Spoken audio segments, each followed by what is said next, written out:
Hello everyone, welcome back to another Kerbal Space Program video, and welcome to the Vehicle Assembly Building, where we are going to be building a recreation of the LK700 spacecraft and the UR700A rocket, and we're going to be sending it out to the Mun, and we're going to do a little bit of a showcase of one of the dumbest ideas ever thought of in the aerospace industry, and where else would it come from aside from Russia, or the Soviet Union back then.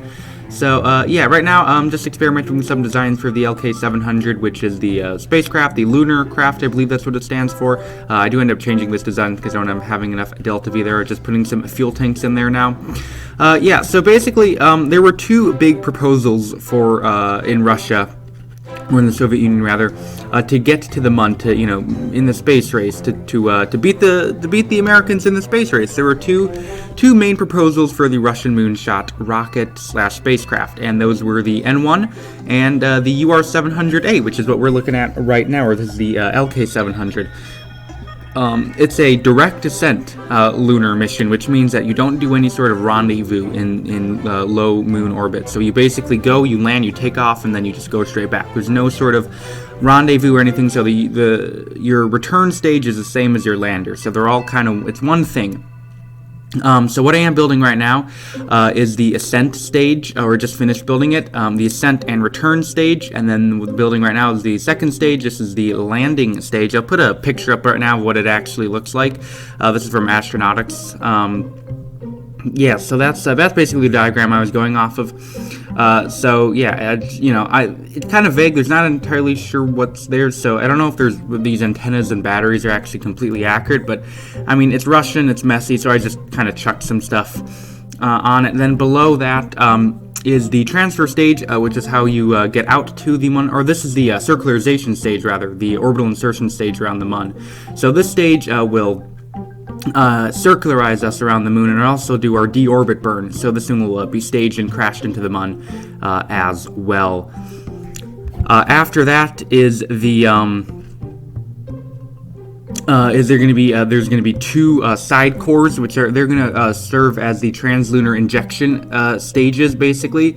And basically what they do is they get us out from low Kerbin orbit out to the Mun. And like I said, this thing is a direct descent mission, and you notice how those monoprop thrusters are totally clipped into each other. That totally won't cause a problem later. Not going to happen. But yeah, so this thing was direct descent, and the thing with direct descent is it is a very stupid idea because it uses a ton of extra Delta V. So the rocket you need to do a direct descent mission is just all of it. You need just all of the rocket. You need so much rocket that it's just a lot of rocket. So now I'm just constructing the fairing, and then we can get ready to start construction of the actual rocket. The UR700A was, like I said, the two main contenders for the Russian or the Soviet Moonshot rocket. It was designed by Vladimir Cholemy, and it was he proposed it as a competition to the N1, and he said it was better than the N1 because the N1 was not a direct descent. I've done a video on the I've done quite a few videos with the N1 in it. Actually, no, I think only one. But yeah, either way. This thing, he said that direct descent was just much simpler and it was much easier. So you know, it'd be easier to do, less problems, less things. And then he went and proceeded to design a nuclear rocket to do said thing. Because yes, this thing is nuclear powered. The top two stages are powered by it is the RO31 engine, which no one ever made. It's a nuclear engine, I believe. And yeah, so much for the complexity, right? He actually got a little bit of leeway, or not a little bit of leeway, but a little bit of ways down in his design, or at least design was taken seriously, because after the first N1 crash, the future of the N1 was not entirely certain, because its first launch, an epic crash.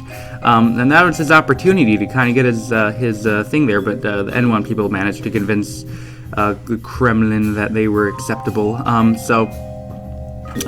Yeah, that's kind of how this thing ended. Kind of sad. This thing would have been insane to see in real life.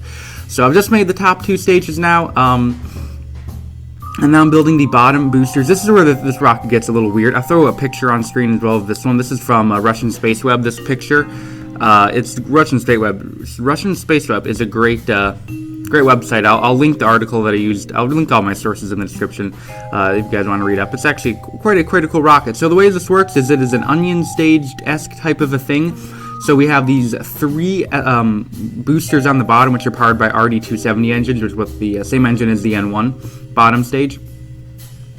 And then it has these other 6 boosters, which are kind of at the top, or not top, but mounted next to them, and they kind of go a little bit up the side of the middle stage there.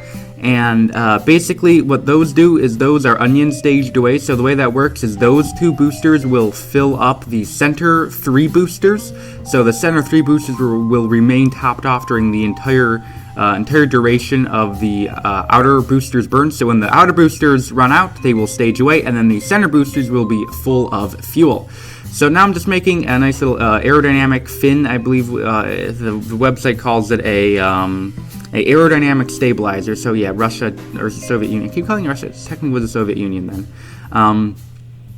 They did use these kind of aerodynamic like fin things, but that's going to be the rocket fully assembled, and then we can get ourselves out to the launch pad and get ready to launch this thing. And it is totally not on center at all, but yeah, this is Russia, Soviet Union, superior Russian rocket. We do not need to be in the center of the launch pad. That is inferior American philosophies. So now we are going to just throttle up all of our engines and then decouple those launch clampy things, and then we can get the time lapse going and we can get our way up to orbit. So yeah, this thing was powered by, it was the 3 RD270s on those core boosters, and then it was another 6 RD270s to bring the total up to 9 RD270s, which would power this thing off the ground. And I believe these are like a slightly more powerful RD270.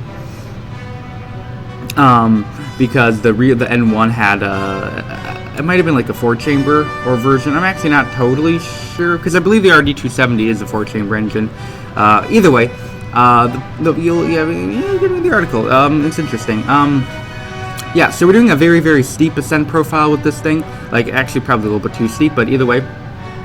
There go the things staging away, very Russian style, and then we are going to get our ways into orbit. So the reason we're going really steep is because the center core boosters have a very low thrust to weight ratio, so we have to get it really steep so they can actually, so we don't fall out of the sky. I just heard a noise. So yeah, we're just starting to pitch over now to about 45 degrees. This is actually, like I said, a little bit too steep of ascent because, this thing also is way overbuilt, so I did need to kill a little bit of delta V. So we're actually going to be going up to a 500 by 500 kilometer orbit for our parking orbit, because, you know, why the crap not? Jeb and Bill, they're fine. They're having a good time in their capsule. As we start to actually pitch quite a ways over, we're already at 60 kilometers, so we need to actually start getting ourselves a little bit of horizontal velocity as the bottom engines begin to burn out, and there they go. Okay, now we are going to stage those away and fire up the second stage, or stage 3, whatever. I don't know how they rename their stages. The third stage, according to the diagram here. It's the RO31 engines. There are going to be 7 of them firing right now, which will get us most of the way to orbit, and then we're going to be using the 4th stage, which is going to be powered by just 3 of the RO31 engines, which will get us right the way to orbit, and then we can get the spacecraft out and we can head out to the Moon. While we are doing these last little bit of the burn into orbit, I would like to say thank you to everyone who has subscribed and liked and commented. You guys are pretty awesome. There you go, just staging that away. Thanks for all the subs and all that stuff. Also, in the community space station, if you don't know, I'm doing a community space station where people can basically submit modules on my Discord, and then I will launch them all up into a space station, and we'll assemble a big station. It'll be like, hey, it's like built by the community. Yeah, it'll be pretty cool, right? By my viewers, and then it'll be in a video, and I'll make the craft file public so anyone can make a video on it if they want. You know, because if you contribute, might as well, you know, be able to talk about it. Yeah, if I did start that officially, I've already got, I think, like 20 modules. So, jeez, I foolishly made the part limit 100, so I could have like thousands of parts. I have to, like, this is going to be death to my computer. Well, hey, it's fun. Alright, it's going to be awesome. It's going to be a pretty killer video. So yeah, if any of you guys want to participate, there's still quite a bit of time left in the challenge as of recording this video, so feel free to, you know, head up to the Discord and, you know, do other stuff on the Discord too. We also do challenges on the Discord.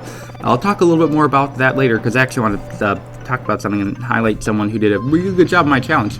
because I haven't really talked much about the challenges. Now, I'm not even talking about what's on screen. So yeah, we are now burning out to the Mun. This is the one part that's a little bit unclear, because I don't know if that center core engine actually fired during translunar injection, so I just decided not to have it fire, and then we stage away the side cores, and I definitely didn't use unbreakable joints because the RCS ports were clipped together, and they would cause the entire thing to just get exploded. So yeah, my bad. That I did turn it off immediately right after. So yeah, no cheating here. Yeah. So.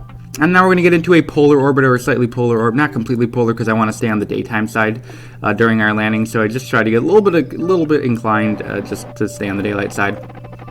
Now just getting retrograde and burning retrograde to get ourselves a circularized dish around the Mun, and then we can just do a little bit of a plane change I'm going to do in a second to target my landing spot exactly. The landing spot I'm going with today, I want to go to the north pole of the Mun, not like the exact north pole, but like northish pole. Because there's like some really cool terrain you can find at the Mun. Because if you don't know, the Mun is pretty flat, in most parts. But if you go to the north area or the North Pole, it gets super mountainy and weird. It's really cool. I don't think a lot of people go out there. So I figured I'd showcase. This isn't how the real rocket did it, but I just had extra LTV, so I said, why not? So, just doing a little bit of a retrograde burn now, and then you'll see a little bit of crossfade. That is for the quick save, because I did not get this landing attempt number 1. So, yeah, here we go, coming in over the mountains. We can burn retrograde with that landing engine. And, yeah, that is way too mountainy to land on, so I'm going to have to do a little bit of a power slide maneuver to try and get ourselves to a more flat type of terrain to land our thingy on. And here comes the landing legs a few seconds ago, and now we are going to be coming in just a little bit fast. Oh, we're down. And we're tipping. Oh, back up. We're back up. Oh boy, that's not good. More tippage. Come on. This is so stupid. And now we're going retrograde. Go retrograde. And my little flat landing spot is not very big, so this is so stupid. Hey, Soviet style, right? Probably on vodka right now, drinking vodka. Probably drunk. That's why his landing is so bad. But hey, he's made it. We've made it. The superior Russian stupid idea has made it. Yeah, the landing legs, the base of the landing legs is not very big, so the thing is really flippy. But either way, Jeb has EVA'd himself and face-planted himself as usual on the ground. He's just going to go find a nice spot to face-plant again, and then plant the red epic Soviet flag. I would play the Soviet national anthem, but that is copyrighted, so I can't do that. I actually had to take down all the videos that I had the Soviet anthem in because of copyright reasons. I had to take out a lot of videos because my old videos used to be completely copyrighted. Because I don't know if you noticed, I hit 1,000 subs a few days ago. So first of all, thank you guys. You want to subscribe. Get 2,000 by the end of the month is my next goal. Probably not going to happen, or by the end of December. So by 2021, I believe I need 26 or 27 subscribers a day to meet that goal. So I want to subscribe. Yeah. So I did have to bring this down because I'm trying to get monetized. Yeah, and I couldn't have copyrighted videos to get monetized. So yeah, had to do that. Yeah, so we are now going to just set up the departure stage now, and in a little, come on, let's go. There we go. We are now in the sky firing the final stage of the spacecraft, and we are going to get ourselves back to Kerbin. Yeah, that's basically the gist of the mission. Once you just have to get back to Kerbin. I did want to talk about the challenge that I brought up a few minutes ago because I haven't gotten a chance to do that yet. So I do challenges on my Discord, not doing one this week because we're doing the space station, but normally we do challenges and there's a winner and all that's just great, right? I want to, this person didn't actually win because we had some problems with the payload and stuff, they didn't have enough payload, but one of the submissions I got was from a guy called KSP Maniac. He has a YouTube channel, by the way. You better subscribe, check it out. He's one of my favorite smaller channels. I just wanted to do a little bit of a shout out because he did a really cool thing. The challenge is do like a silo launched thingy, and he did like put an upside down mainsail and like fired that and like launch it out of the silo like that. Like that's his ejection mechanism from the silo was like a backwards mainsail that fired into the rocket. I thought that was really cool. So yeah, I was actually really I thought that was really cool. But yeah, if you'll check them out, I'll put a card up earlier. So yeah, check them out. Great channel. I want to shout out a lot more small channels because there's a lot of small channels I think are good. So I'll try. I don't want to like shout out 55 channels every day because that doesn't seem entirely like you guys. That seems stupid. But yeah, we just did a re-entry, by the way. Coming in pretty much on the day-night split race, basically, and this is really cool, this landing, because as we come down with the parachute, I was actually really paranoid about the parachute not deploying and me crashing, because last time I used this parachute was in my ugliest rocket ever, put another card up, right? A lot of promo, right? And I ended up crashing and killing Jeb. But we're coming down a really nice sight, really nice sunrise. You can see, actually, the sky getting quite a bit nicer, or quite a more blue, more bright as the sun comes up. You can't really see the sun come up, I don't know why, but you can kind of see an outline of it. But yeah, I think it's a really cool shot of like us coming down and the sky I think that's really cool. But that's the end of the video. Yeah, so I'll put some cards up. We're coming into the splashdown right here. So yeah, that is going to be the end of the video. So I'd like to thank you for watching. We'll see you next time. Please rate or comment to the video. Once again, thank you for watching. We'll see you next time. And bye.